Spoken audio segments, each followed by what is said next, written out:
the moment most people are afraid of. We're afraid of that moment that says, I'm going to have to do this new thing and start from the bottom and figure it out. And that is a long journey.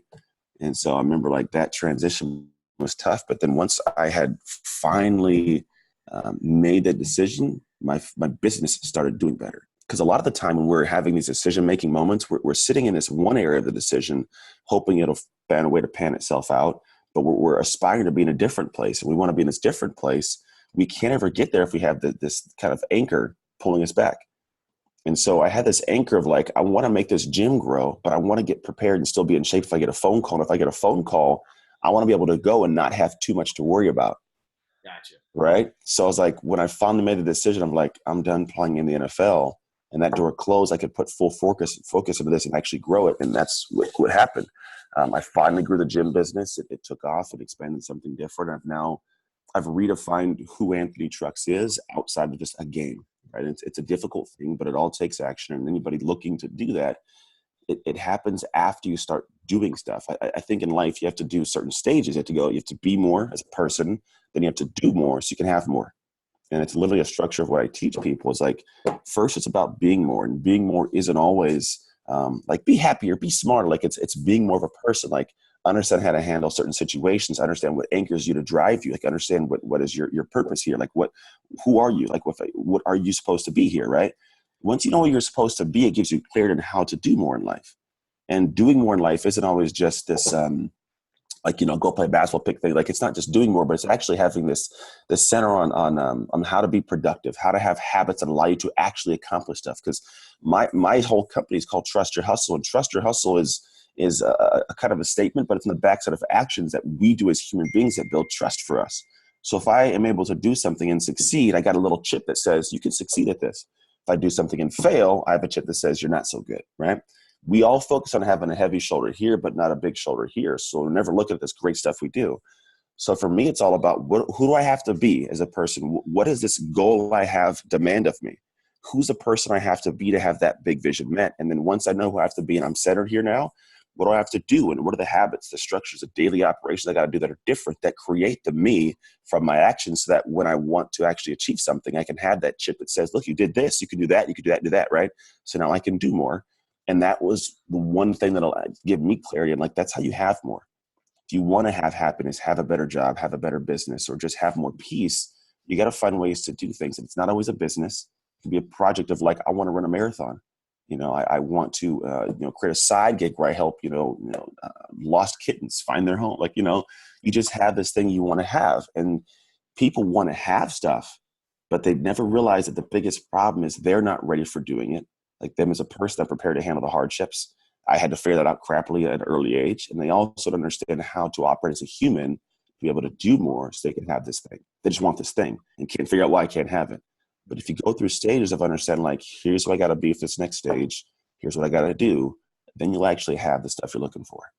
What are your daily routines? Like, what's your morning look like? Walk us through a typical day. Well, right now it's summertime, so I have no typical. I wish I did. My kids, they get up and they go crazy. But a typical day for me is kids get up at 7, so I'll get up about 5:30 or 6. I'll get up in the morning.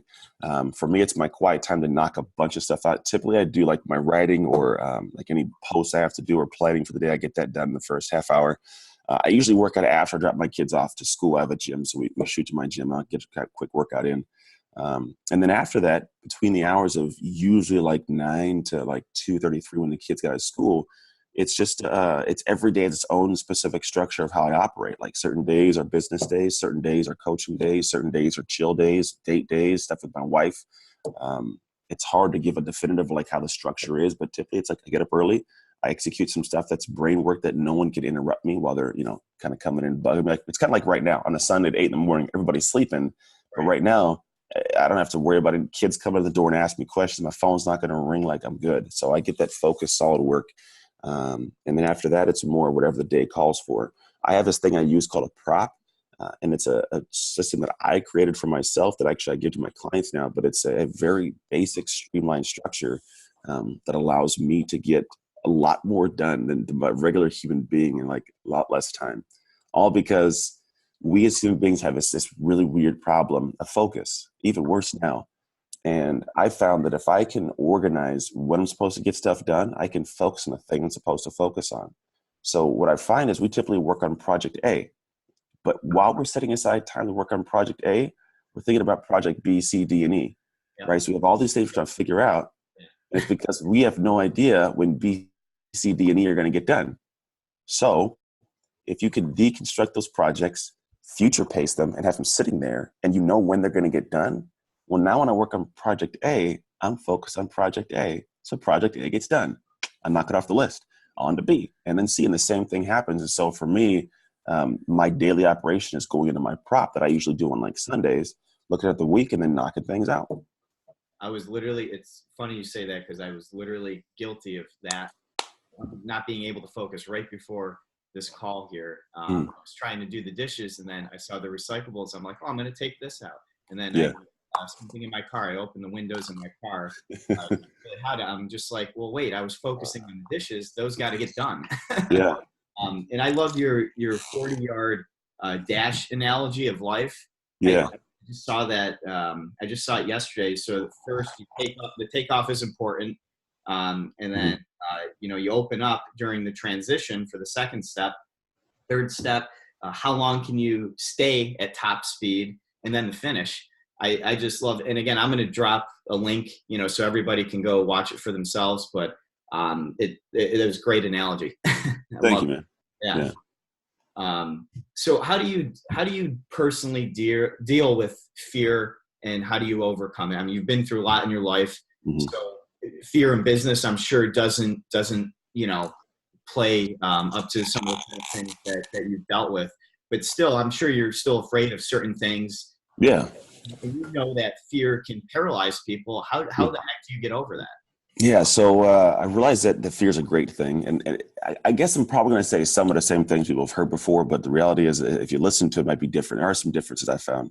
So I find this as I talk to people what scares them. I had this really interesting, thought process years ago that was like, well, that's not that scary. Why would you be scared of that? And I would almost condescendingly approach people's perspectives on what scared them. I'm like, dude, it's easy. Just do this, this, and this. And they're like, yeah, easy for you to say. I'm like, why is it easy for me to say this thing? And so what I started realizing is what we fear typically, besides like ghosts and snakes, right? What we fear in pursuit of success in life, we have different fears for different parts because different things have a different level of importance to us. So what's important to you may not be important to me, right? It may not scare me to get up on a stage and talk, and it's weird because it may not be as scary, but for me, it may be scary that I get up on the stage and talk and I get someone to take a certain action, right? If it's a sales conversation, so to speak. But for somebody else, it might be super fearful to get on stage. And it's only because that getting on stage part for them is incredibly important, just getting on stage. So it's this thing of like, I'm just scared of this moment that is important to me for that one piece of it, right? And so what I find is we all are different in that realm. And so the thing that I look at is, how do you navigate an area that you're scared of? And typically what it is, and we've heard this before, is you go full force into it. It's kind of the same thing of dipping your toe in. The reason we're scared is typically because of the unknown. If we knew 100% that this thing I'm about to do is going to be successful, we'd have way less fear. But we don't know that for sure. So we're scared of the unknown that might happen that's bad. And what people fail to look at is the thing that are scaring you that are unknown, like that unknown space, it does hold all the negative, but it also holds all the positive, every bit of it. And if we focus solely on the things that are bad or that we're scared of, that we're negative, it focuses us in a direction of where we kind of pan and just move like if you think about you driving a car, if you kind of turn your brain off and just look at something, you'll veer towards it. And we veer towards these negative things that scare us whenever we're in these fearful places because we're not actively turning our brain on and using it in a way that says, don't worry about that. Just focus on what if this great stuff happened. And what we do is the fear that we have, it's still there. It doesn't disappear. But what happens is you get to this point where you start veering and you go right to this direction of like, what if this great stuff happens? What if I do win this? What if I get this success? What if I do? And then they have that conversation. What we do is we weirdly start doing things that drive us that way. And we, odds are, usually get there. And the cool part is when you get there, it's usually a greater feeling than we ever anticipated. We thought it'd be great, but we're like, holy crap, this is amazing. Like I've never had a situation where I wanted to try something and I did it where I wasn't like, dude, that was better than I ever thought it would be, right? And so when you get to that moment, and for the first time, just the first one you chase, you get there, you have a little switch that goes on and says, wow, I had this thought of this that was scary. I just went in and did this thing, which really wasn't that hard. And then I got this. What if that happens in the next thing I'm scared of? And then you have this like this weird switch, like, okay, I'm scared of this. And like, okay, I'm scared. Let's see if I can get that same feeling at the end of this thing. And then we start going. And so now, like for me, I am scared of stuff a lot, but I have a process that almost desires that feeling because I'm fast pacing the end result of how great it's going to feel. And I can't even anticipate just yet. So I almost enjoy problems. I enjoy fear. Like I enjoy the stuff to an extent because I realize this one thing, usually outside of jumping out of an airplane with no parachute, when I was going through problems as a kid and I was scared of stuff, I didn't die. Is that we're so deathly afraid of stuff that I don't know, in our heads, we have this weird gray area that thinks like, if I do this, I might die. But you're probably not going to die if you go and ask the girl for her phone number. Like you're probably not going to die if you choose to like, change jobs. It's just super scary, but you're not going to die. You will find a way to navigate it. And every time you take one little step and you do find a way to push past that one, you get a new tool for your bag. And the more you do that, you start filling your bag up with tools to where at a certain point, I don't want to say nothing scares you, but there's nothing you'll approach that you'll be like, I can't figure this out. You'll have way too many tools to not figure this thing out. You'll be walking Home Depot. Like that's pretty much the goal we're looking for. And if you're able to enter into situations, you pick up more tools and things get less and less scary and you get more and more confident to pursue them. Awesome. Do you guys, or do you think that a lot of guys and girls feel that they're afraid to do something, pursue, relationship, pursue, building a business, whatever it is, because they're worried about getting judged by their family and friends? I think it's a part of it for some people. There's always, I think one's going to be, can I survive? Because we have an attachment to survive, what we think we need to have to survive. And a lot of the time, half of what we have, we don't need. I mean, I have a garage of stuff that needs to go to the dumps probably because it's just stuff I have and don't need, right? So we think we have to have certain things in life that we really don't have to have. And until we're introduced to the new stuff, we don't know it's there. So I think part of it's the fear of like, I got to have this thing when really we don't. And then I think judgments do come into play. We are human beings who are fearful of feedback. Like if you do something like, I don't know, let's say you go out in your backyard and you're going to create something and do something and no one's ever going to see it, you're going to be fine doing it. You can make a whole, design of your backyard and do some landscaping and it's going to be you because that's no big deal. But if you're going to make that for someone to see, it gets more and more scary, right? So I think that when a lot of people look at stuff they have to do, there is a tie-in of not so much the rejection and the lack of acceptance, but the feedback they're going to get may be bad. Gotcha. And so because of that, we as human beings, we don't like the bad feeling. And it may not actually be bad. It's just that weird feeling, the butterflies, the kind of stress. So we'll avoid that more now than ever because our society is super soft for some reason. So people avoid this stuff. And so what happens is we don't take the leap.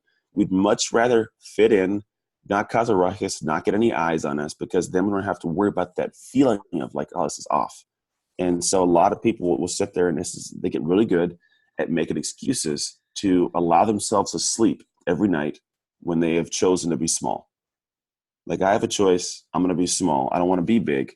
And the reason I can't be big is because I don't have experience. I don't have money. I don't even know how to start. No one's going to accept it. No one's going to like it, right? We make these good excuses up. So we can be like, yeah, that's why I'm going to stay here and be small and not go big. That's how I'm going to do this. And there's a reason. It's justifiable. I mean, there's little pity parties too. Oh, I had this dream of doing this. And then your buddy says, yeah, but you don't have any experience. You're right. See, I don't have any experience. It's not worth the time.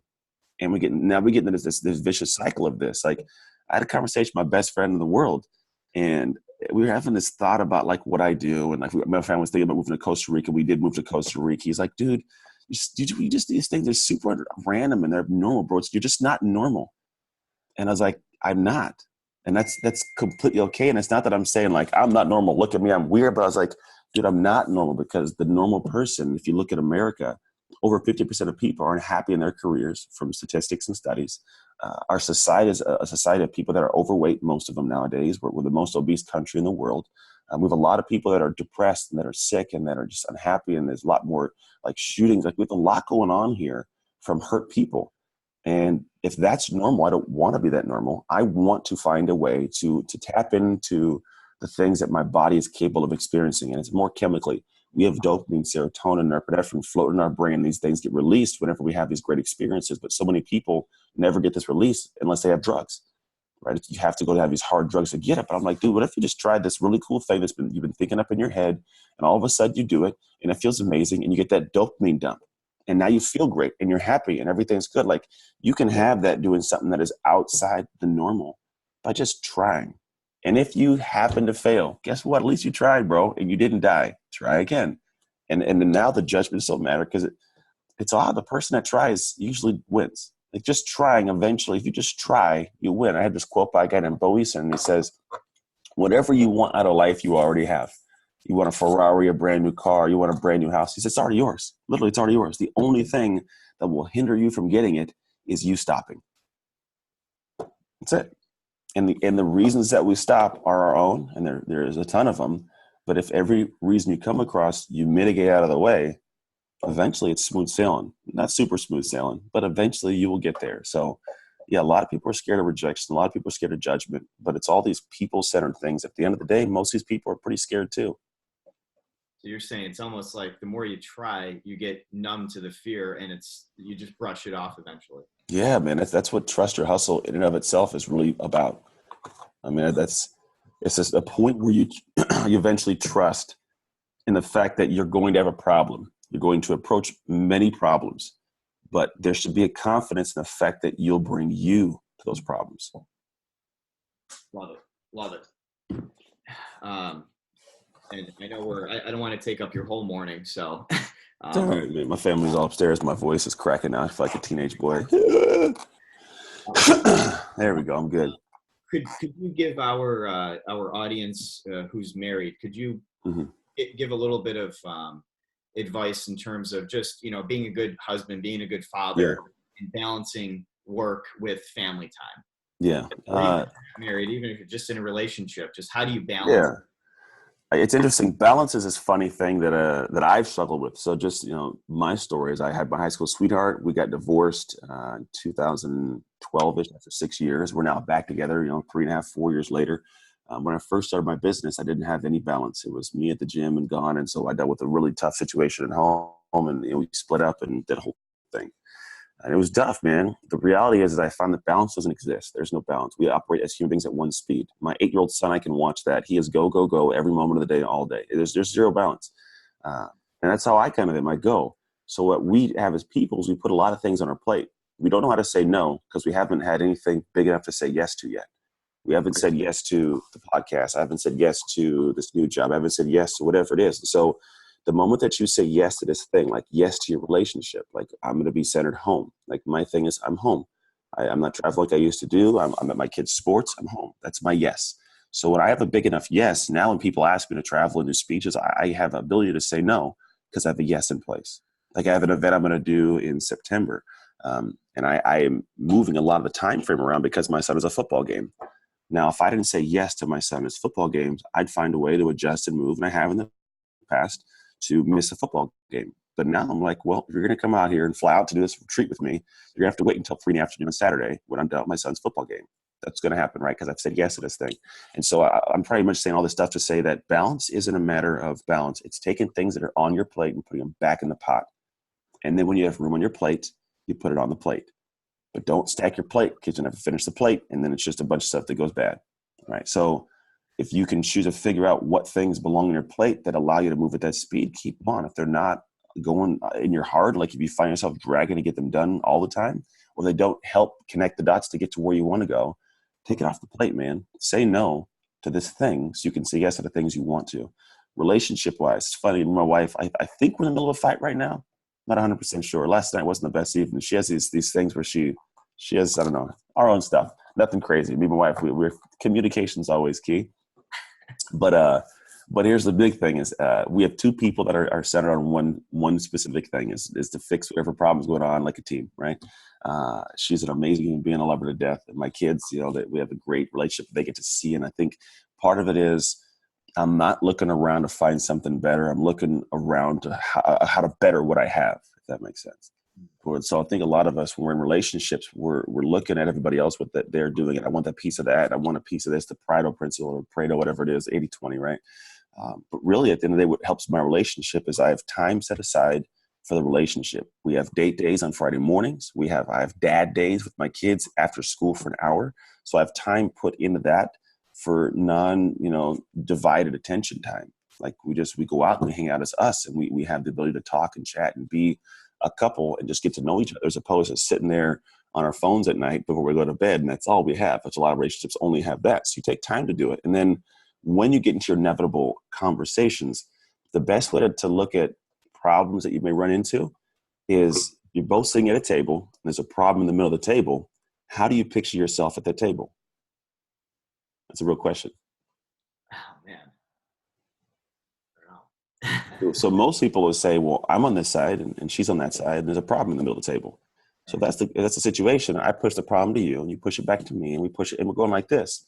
As opposed to, we don't typically say, what if we both sat in the same side of the table and brought this problem over and worked on it together? I mean, even if it's a problem of like, maybe this guy is popping pills, maybe she is, unhappy at work.